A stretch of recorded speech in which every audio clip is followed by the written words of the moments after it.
understanding prayer or treatment. And treatment is a very bad word. It's a carryover from metaphysical days. We're not really treating disease, and we're not really treating people. We're not treating discord. What we're doing really is praying. And the prayer that we're praying is the prayer of receptivity, listening for that still small voice until we hear it, so that the problems that are brought to us, whatever their name or nature, do not, rightfully speaking, call forth treatment. They should call forth prayer. In that same way, then, the function of the mind should be understood. Rightly speaking, mind is not God, and God is not mind. Mind is a reasoning faculty. Mind is our instrument or avenue of awareness. Through the mind we become aware, or through the mind we even have the ability to reason out, to think. I'm sure you'll agree that God neither reasons out nor thinks. God is being. And God is being without thinking it out or planning it out or reasoning it out. But there again, that which we call God consciousness, which is a state of pure being or pure knowing, is impossible to us in our human stage. And therefore we are given a mind which, the activity of which becomes our avenue of awareness, our thinking mind, our reasoning mind, our planning mind. Of course, the wrong sense of it is of the scheming mind and the cunning mind. But mind need not be evil, mind need not be cunning or scheming. Mind can legitimately be a planning mind, a reasoning mind, an instrument with which to think out. Perhaps you have had the experience, or perhaps you know others who have had the experience of giving metaphysical help and then ending up the days with headaches. This happens very frequently in the experience of practitioners, and more especially practitioners who are inexperienced or who do not know that they are misusing the mind. In other words, they sit down to give a treatment and they mentalize in such a way as to bring about an effect called a healing, or reforming, or employing, or enriching. That is not the function of spiritual prayer.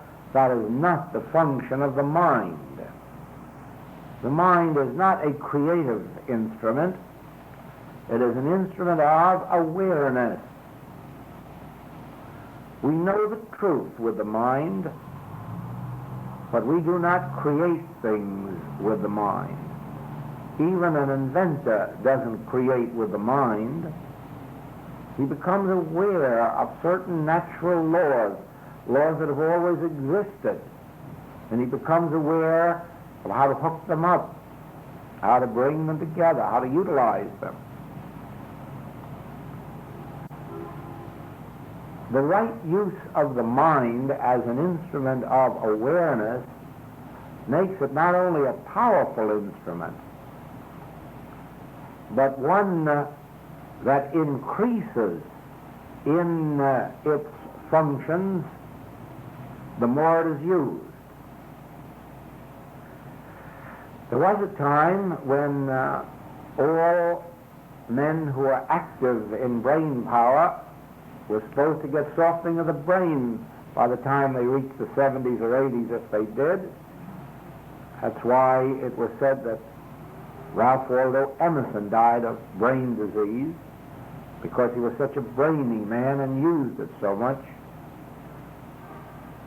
And in that time, that was a common belief, that the more you used the mind, the more you weakened the brain. Of course, the very opposite of that is true, except if you use the mind in a wrong sense. And that can easily be done in metaphysical work, where people get the idea that just by right thinking they can change this world upside down, or they can make somebody be a better body. No. So who by taking thought can add to a statue at 1 cubit? Who by taking thought can change somebody else's disposition, or somebody else's character, or somebody else's health? Don't try it. Through the mind, become aware of this truth of spirit. Become aware of the truth of God, and that truth will do the work, not your mind and not your thought. You shall know the truth, and the truth shall make you free. It isn't the activity of your mind that frees anybody. It is the activity of truth in your mind that frees them. Now understand the mind in that way, and you will find it to be a wonderful instrument. It is the same thing, as I said before, about the power of the muscles. The power of the muscles is wrongly used when the muscles themselves are made to carry the weight. The muscle should only be an instrument for the strength which comes from the soul or the spirit. Then it is the spirit that lifts the weight, using the muscles as an instrument. And then there's no limit to the weight that can be lifted. You find that demonstrated in swimming. The harder you use your body, the more vigorously you use your body in swimming, the more quickly you will drown. There's any question about that. The only person who stays on top for a long time is the person who is utterly relaxed in the water and just rests on the water and uses the arms and the feet just as a little gliding motion through the water, not to sustain the body on top of the water. Now most swimmers, inexperienced swimmers, use the body itself and the arm motion and the foot motion to keep their bodies afloat. It is necessary. The water holds the body up if you just relax in the water. And the more relaxed, the longer the body will stay afloat. And then the arms and the legs merely propel the body through the water. Now, same thing. We learned a little trick, if you call it that. It's really a natural law in swimming in Hawaii, that you can swim underwater and breathe underwater. You don't have to hold your breath underwater. You keep right on breathing. Of course, we haven't developed, any of us, to the extent where we can do it for long, although there are Hawaiians down there who can do it easily for 4 minutes, 5 minutes. Stay underwater and breathe underwater. But any of us down there that go out regularly can do it for 2 and 3 minutes and keep breathing. Never hold the breath. Keep breathing. How? By holding the mouth open and just letting the water flow in and out of its own accord. Holding the mouth open closes the throat, so the water can't get into the throat. And the only thing that can get by is a little trickle of air. And all without effort. Just in a complete, relaxed state, with the mouth open, the water flows in and out and leaves a little trickle of air so that you can get down underneath and play around with those beautiful rocks and fish down there. The healing work is a beautiful work when it becomes as natural as breathing or floating on water. Otherwise, healing work can be harder than day labor. Anyone who has ever practiced and used the mind in their practice will testify to the fact that they're worn out long before the day is over. Tired physically and mentally, and usually with a pain back across the back of the neck, at the base of the brain. Certainly they have been using the mind to try to create something out here in space, to change something in your body or in your pocketbook. That is not the function of the mind, that is not the function of spiritual wisdom. The function of spiritual wisdom is to remain relaxed in God and let the Spirit flow. Let the truth flow, and then the truth will make you free, or the truth will make your patient free or your student free.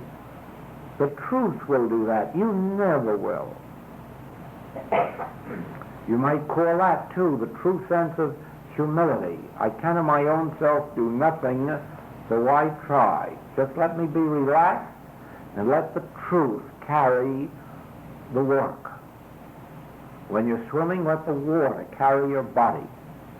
When you're giving a treatment, let the Spirit, let the truth carry the treatment.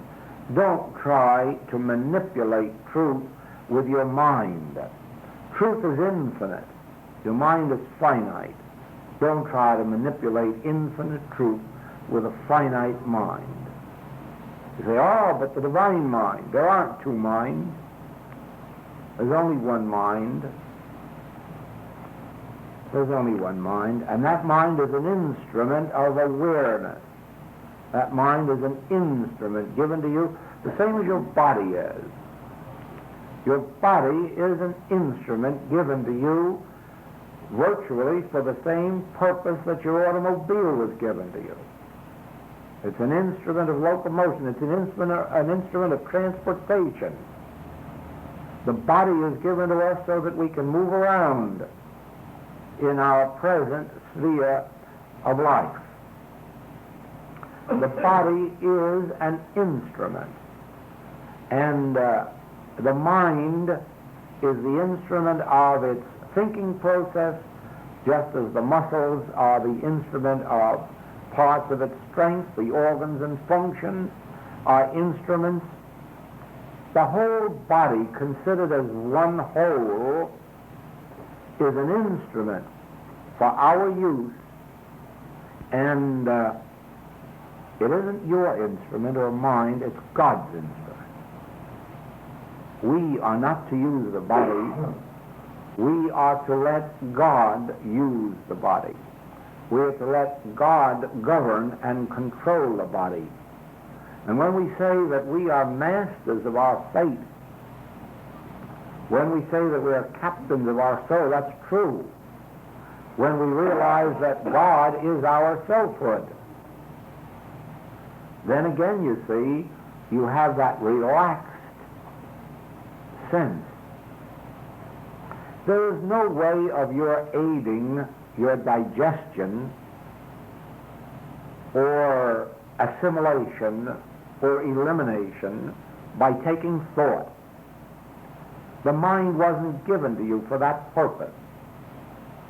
The mind was given to you as an instrument for truth. But truth will govern every organ and function of your body. Truth will strengthen your muscles. Truth will give you the capacity to know anything that you have to know without ever wearing it out. The mind will never be worn out if it is an instrument for truth. The mind will be worn out if you keep using it as an instrument to create something with. Now, you get a perfect picture of the correct use of mind if you can remember any photograph that you have seen of Thomas Edison. There you had the perfect understanding of the use of mind. Whenever Thomas Edison was pictured, it was usually with his hands up this way. He was hard of hearing, but that was not the reason for his hand being up there. Those who worked with him in the laboratory said that he would give them an experiment to work on or a work to do, and they would carry it as far as they could. And then they'd call him in and say, well, Mr. Edison, we've brought it up to this, but we're stuck for the next step. And then his hand would go up here, and he'd listen, and then he'd say, now do this. That is the correct use of the mind. Listen with it. Let it become an instrument of awareness, and instead of trying to break your head and worrying about what the next step shall be, or what you're to do tomorrow or the next day, just get in the habit of doing that and then doing it, whatever it is that comes to you. Make of the mind and of the body an instrument, but an instrument of God. Let God fill the mind and let God fill the body, and then all of the organs and all the functions and all of the labors and the joys of the body will be harmonious and perfect. You see, the wrong use of the body has made people come to almost be ashamed of it, as if it was something sinful or to be hidden. But the right understanding of body would make it a perfect instrument for our living at every plane of existence. There would be nothing to be ashamed about and nothing to be afraid about. It would be God's instrument in every form and for every purpose of nature. And that is the way we were meant to live, not in fear of our bodies and not in shame of our bodies, but with the understanding that this body is an instrument through which the Father functions on earth. We are an instrument of God. We are nothing of ourselves, except as humans we have separated ourselves in belief from God and tried to be something of ourselves, until we've succeeded in believing that we're creators, and we've succeeded in believing that we're inventors and discoverers, when all we are is instruments. We are an instrument through which God reveals its glory. The heavens declare the glory of God. The earth shows forth his handiwork, and so do we. The mind and the body shows forth God's glory and God's handiwork. And let us understand the mind and the body in that way, and then when we wish to help ourselves through prayer, or when we wish to help another through prayer, we will not make the mental effort of taking thought. We will not make the mental effort of thinking, what thought shall I think now? How will I pray? What will I pray for? What words will I use? What thoughts will I think? None of that has anything to do with prayer. Prayer is a silence in which we hear the voice of God. Prayer is a silence in which we hear the voice of God. Don't pray with the mind, pray with the soul. Let the soul pray in you. Be a witness to it. And let the body perform its functions too. Be a witness to it. Be a witness to the Spirit motivating, animating, permeating the body. Be a witness to it. It is almost like standing 3 inches to the right of yourself always and watching everything take place. It is almost like standing in back of yourself and seeing yourself function. I had that experience one time when I had no automobile and needed one. And I was riding around on streetcars and buses. This is not a right idea of transportation. This is not the right sense of transportation. There's something better than this. I was sitting in a streetcar thinking that. What? And as I sat quietly, all of a sudden I found myself in back of myself, looking at myself from here to here, over the back of the seat in the trolley car. And there I was from here up, and me in back of it. And then the words came, that is the true idea of transportation. Instantaneity. You're already there. And the next day I had an automobile. I had the use of one. You see, I couldn't have thought that. I couldn't have reasoned that. I couldn't have prayed that. That had to take place as an activity of God within me, and then the activity of God within me made the automobile available to me the next day. I didn't. I had nothing to do with it. It was brought to me, to my office. The activity of truth is the healer. The activity of truth in your consciousness is the healer. You can't think enough right thoughts to make a demonstration. You don't know what to think or how to pray or what to pray for. So give it up. Give it up and rest. Rest in that prayer. Yes, it's all right if you need transportation and haven't got it to sit down and say, now wait a minute. I have a need of transportation. Now what is the truth about it? And then turn it over to God and let God give you the truth. Don't go on from there and give a treatment. In the same way, you may find yourself with indigestion, and you might sit down and say, well, here, this is a note. I've got indigestion. What about it? No, keep quiet.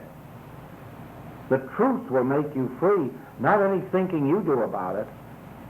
The truth will make you free. Now become receptive to the truth, which is the Word of God, and then you will find a great secret, a great mystery.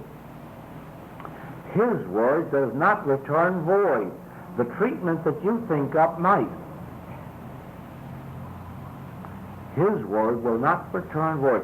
His Word is quick and sharp and powerful. Does not return void. But be sure that it is His Word. You see how we come back always to the subject of God, truth, prayer. It cannot get away from it in this message because it is the entire secret. When we read about giving up self, we mean nothing of what the world thinks of as an ascetic nature. The asceticism we're thinking of is that ability and willingness, or willingness and ability, to sit quietly and let the Word of God come to us, let God use us as instruments. That is the giving up of the self. That is the giving up of the false ego, the false sense of I. The false sense of I would love to use the mind to think up a very complicated treatment. I knew people who told me they have 5 steps to a treatment. If you leave out one of those steps, the treatment won't be complete. And others had 3 steps to a treatment. And, what's the use? We had one man one time who, whenever someone asked him for help, said that he gave them a full treatment when they asked for help.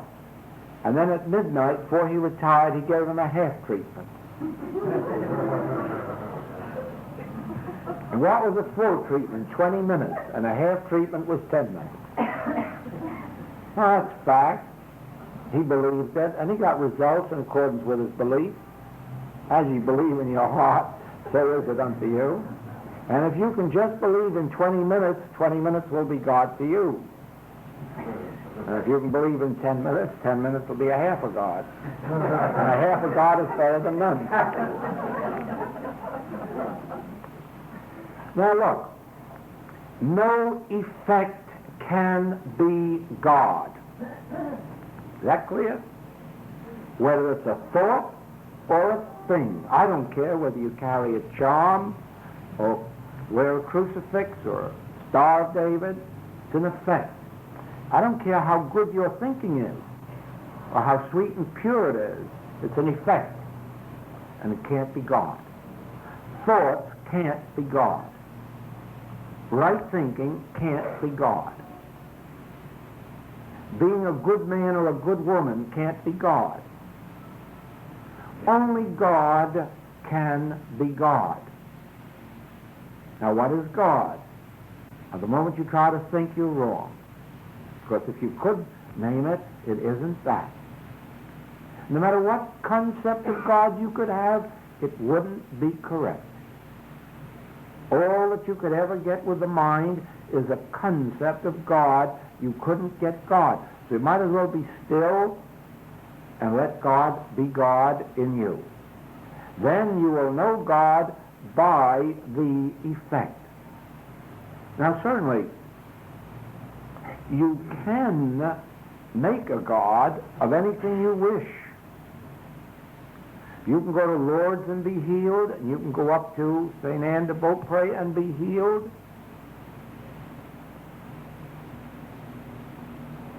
You can have mental treatments and be healed. You can take aspirin and be healed.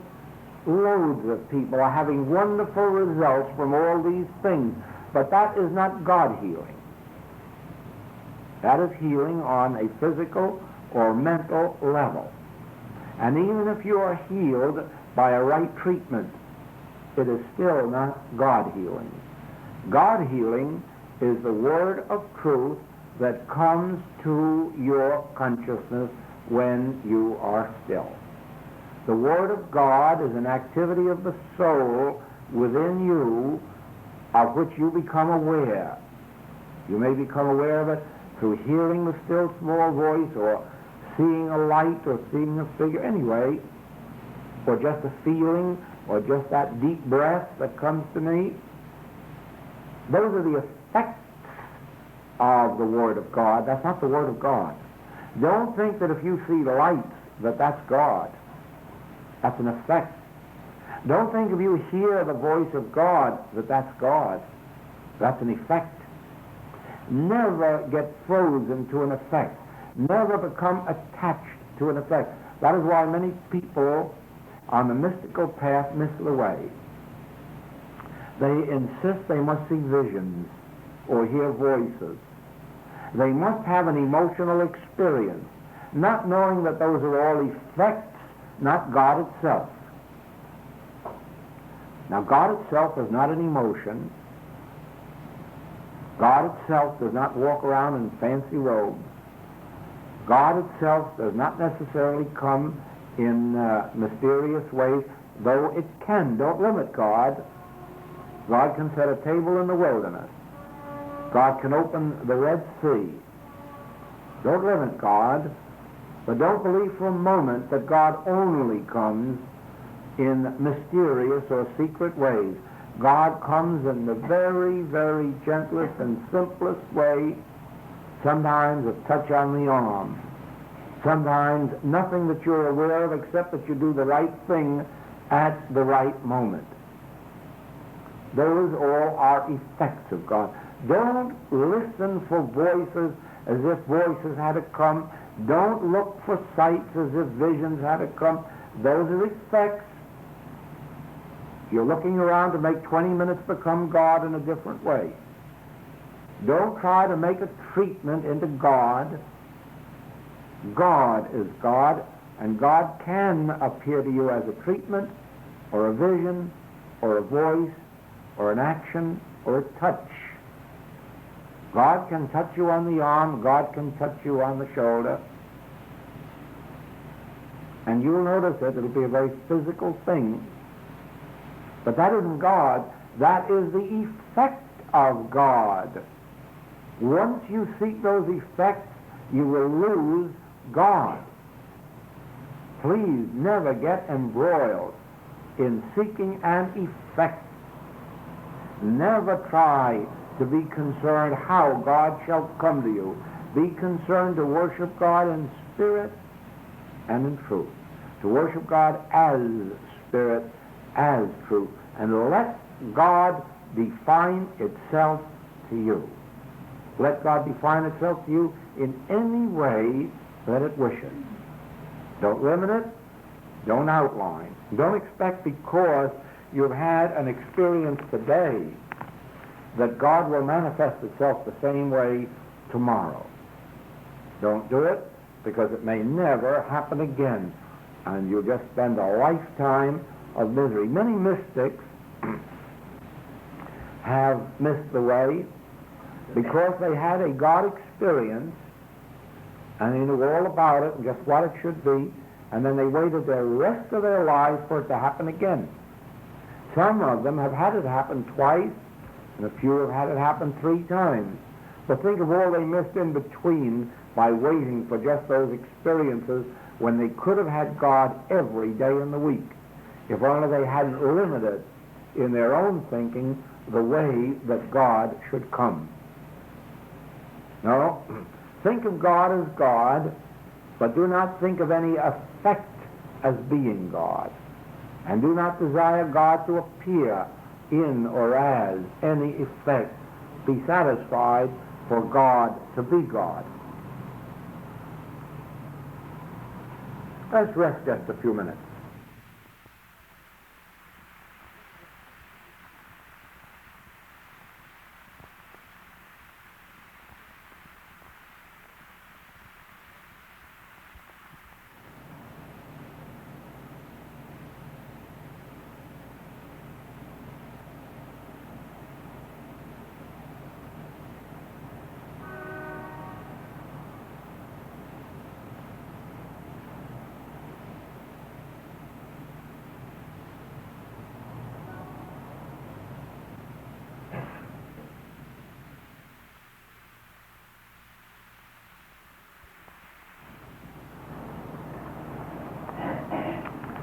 Now this leads us to something that must become a conscious practice.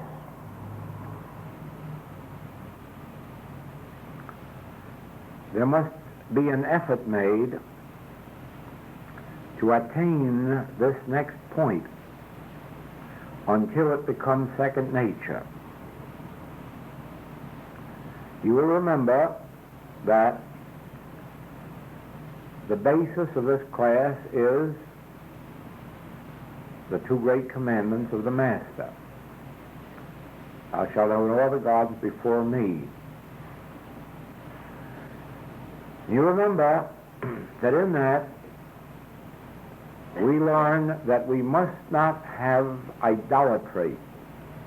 We must not bow down to idols to worship them. In the ordinary religious sense, that has been interpreted to mean that we shouldn't make graven images, carved images, and worship them as God. But we have a deeper meaning than that. Anything that is an effect that we would rely on, depend on, would be idolatry, whether it were a thing or a thought. Now, things and thoughts are not wrong. Things and thoughts are right in their rightful places and for their rightful uses, but not to be thought of as God or as God power. So then, in proportion as we would look to person or thing or thought for our good. In that proportion would we be worshiping idols. We would be expecting good from effects. Now then, how are we to come to the point where we really and truly obey that first commandment, since it is so important that it is the first commandment of the great master, as well as the first commandment of the Mosaic Decalogue? How are we to obey that commandment? How are we to do away with a dependence or reliance on that which exists as effect? There's only one way. If you recognize an effect to be an effect, you will not place your faith, hope, confidence, or reliance on it. First must come the recognition of what constitutes an effect. In other words, if the thought were to come to you, what thought should I think? Then the next thought must come in, what difference would it make what thought I think? A thought is an effect. If the thought should come to you, I wonder if so-and-so can help me, the next thing must be, but so-and-so is an effect. I must go to God. The moment our thought or reliance goes on anything that is an effect, we are idolatrous. There's an illustration comes to my mind. Very often we advertise. We may advertise for employment. We may advertise to get employees. We may advertise to sell something, or we may advertise to buy something. Now, the placing of an ad is legitimate, even in our spiritual work. Relying on it for good would be an error. Then why advertise? To call attention to use as an instrument, the same as we would use our body as an instrument to get from here to there. In other words, if I am going to conduct a class in some city, you probably will receive a letter. It won't be an advertisement, but it will be a letter stating that there is going to be a class in this or that city. Now, I can assure you that my hope and faith is not in that letter. And my hope and faith is not in your being there. The letter is only an instrument to make you acquainted with a fact of which you may avail yourself if you like, if it serves your purpose. And if not, that's all right too. The purpose of the letter is to acquaint you with a fact. My reliance isn't on that letter, and my reliance is not on your attendance. My reliance for my good is on my God. Is that clear? Now, I may tomorrow want to sell a piece of machinery that I own, and I may sell it, I may advertise it. I am not advertising it with reliance on that ad to do anything for me. I am using that ad to make somebody acquainted, someone who may have use of that machine, to make them acquainted with the fact that it is available at this place, at this address, and at that price. Do you see that? But my reliance is on God to draw to me. Now then, someone may come as a direct result of that ad.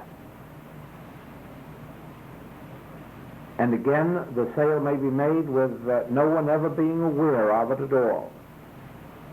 It makes no difference whether anyone reads it or not. My faith wasn't in it. My confidence was in God to complete the transaction. The instrument, the ad, was merely one of a human footstep of making acquainted. There was an experience told of that some years ago by a Christian Science lecturer.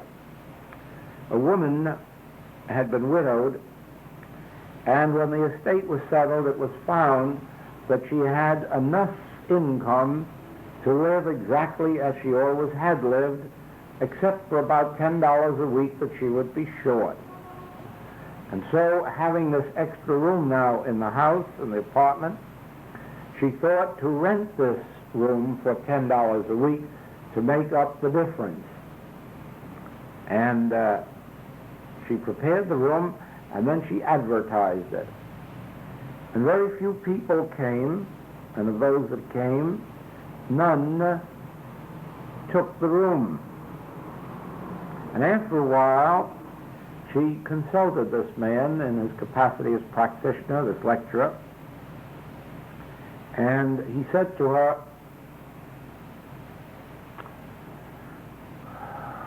"What were you advertising?" Well, I said, "A room, neat, clean, reasonably priced."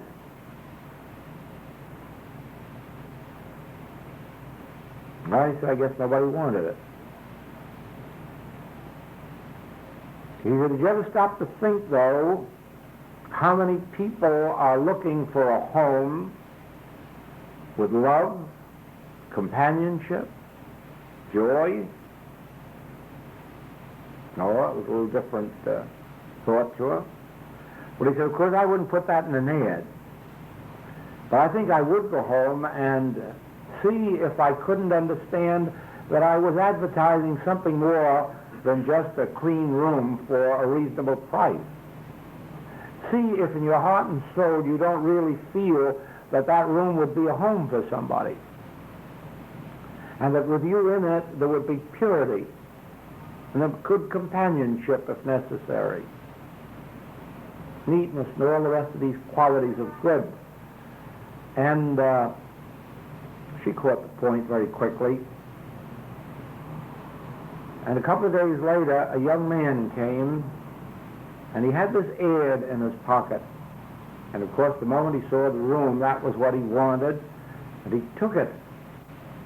And then he saw her science books on the table, and he said, "Oh, are you a Christian Scientist?" She said, "Well, yes."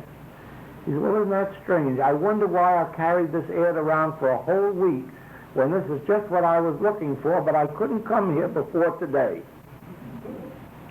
Yes, you see, he wasn't looking for a room at a reasonable price. He was looking for a home. He was looking for love, companionship. And the moment she had that to offer, then the ad became effective. Do you see what I mean? The difference between depending on an ad, which is an effect, and depending on love, God, which is cause.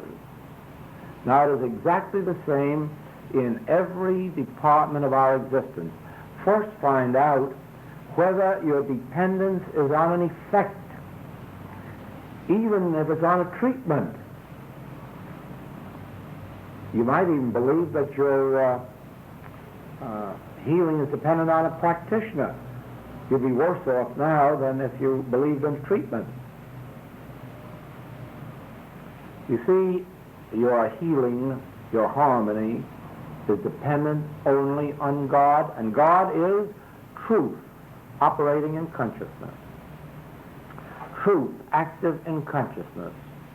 The prayer of communion which makes truth available to you in your individual consciousness. Now then, be sure that you are not depending on a statement of truth, but on truth itself.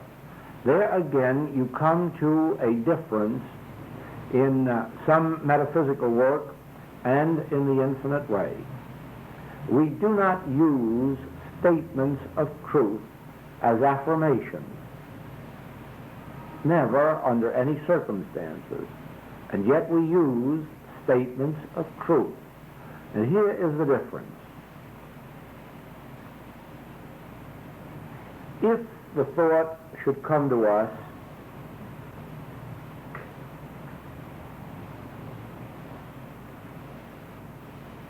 The Lord is my shepherd, I shall not want. He leadeth me beside the still waters. He maketh me to lie down in green pastures. And supposing we were to repeat that 10 times, that would be an affirmation, and it would be a dependence on the 23rd Psalm for what? To make it come true. And that would be an erroneous use of the 23rd Psalm. Suppose, however, that psalm should come to our thought. The Lord is my shepherd. Oh, the Lord is my shepherd. I shall not want. Oh, well, that's quite a different thing. Now I can relax. The Lord is my shepherd, I shall not want. And I don't have to repeat that again. I am now relying not on the 23rd Psalm. I'm relying on the Lord as my shepherd. Do you see the difference?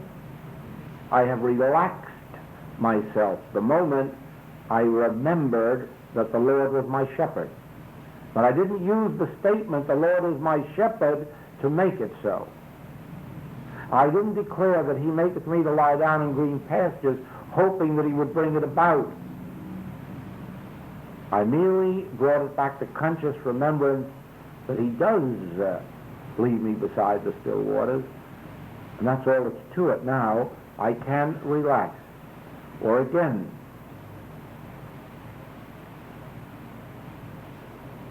he performeth that which is given me to do. You know, you could recite that 1,000 times and nothing would happen. But if that thought came to your mind, he performeth that which is given me to do, and you say, he? Yes, the Father within me doeth it. Oh, and then dismiss it. Now you're depending on he, the Father within me, to do it. You're not depending on the statement. The statement is an effect. But the he within me, that's cause. Do you see the difference? Now be very careful. Never trust a statement of truth to do anything for you. It won't. A statement of truth is to remind you of something that is already true so that you can relax your fears and rest in the truth that that statement reminded you of. Is that clear? Now that must become clear so that you never, if you get to depending on a Bible, later you'll do what they did in the last war, you'll start putting steel plates in it. The Bible won't be thick enough, so you'll get steel plates. After that you'll need uranium linings. Always you will be depending on an effect. You see that? And when the Bible isn't thick enough, you'll have to surround it with steel. Well, we don't depend on the Bible. And we don't depend on statements in the Bible. We depend on the source of the Bible. And the statements in the Bible merely remind us of the truth of being. And then it's on the truth of being that we rely. We can safely rely on the shepherd leading us beside the still waters. We can safely rely on he that is within me to perform that which is given me to do. We can safely rely on the he that perfecteth that which concerneth me. But don't rely on the statement, because someday you'll find that it's a broken reed. Never, never, never believe in the power of a statement or of a thought, even of a right thought, even of a true thought. Always go back to the cause of that thought, the source of that thought. That's where your power is. That's where your life is, in the source of the thought, in the source of the Bible, in the source of truth, in the consciousness from which it emanated. And what consciousness is that? Yours. Even this book emanated from your consciousness. It had to. God is your consciousness. There is only one. There is only one consciousness, and that's God. And God is your consciousness, and this emanated from God. Therefore, it emanated from your consciousness.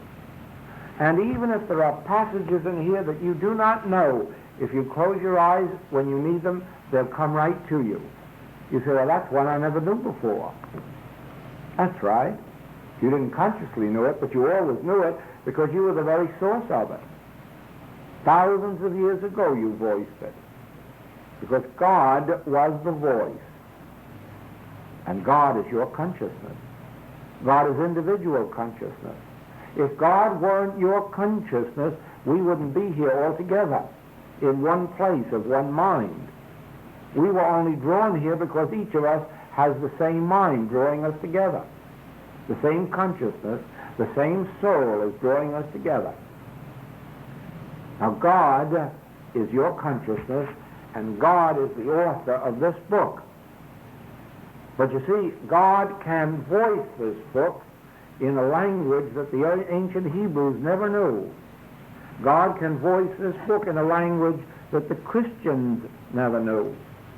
God can voice this in the language of 20th century slang, but it still would be truth. And it still would emanate from the depth of your consciousness. So always remember to go back to the depths of your consciousness for what you want, not to any effect that's in the realm of thought or things.